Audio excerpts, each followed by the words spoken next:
Hello বন্ধুরা, রাউটারের সাহায্যে খুব সহজেই আমরা কবজা লাগানো শিখব। দেখুন, প্রথমে আমি 4 ইঞ্চি কবজার মাপে দাগ দিয়ে নিয়েছি। তারপরে আপনার রাউটার দিয়ে কত সুন্দরভাবে স্মুথলি কবজা কাটা হয়ে যাচ্ছে।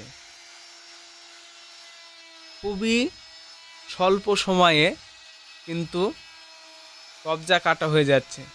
দেখুন, রাউটারের যে ফলাটা বাঁধা আছে, আমরা খাটের যে জমিন চটাই সেই জমিন চটানো ফলা বেঁধে নিয়েছি।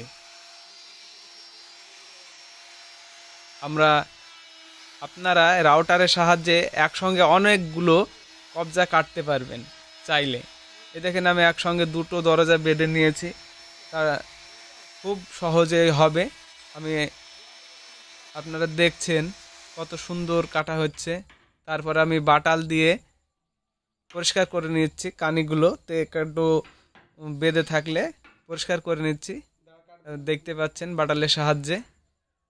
এই কবজাগুলো সব বাটালের সাহায্য করলে অনেক সময় লাগতো কাটতে, আপনারা নিশ্চয়ই জানেন।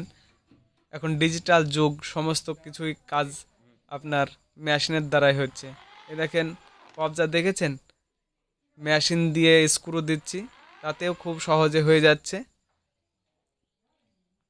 আমাদের স্ক্রু দেওয়া দেখছেন মেশিন দিয়ে। আর আপনাদের যদি পছন্দ হয় তাহলে লাইক, কমেন্ট, শেয়ার করবেন। ধন্যবাদ।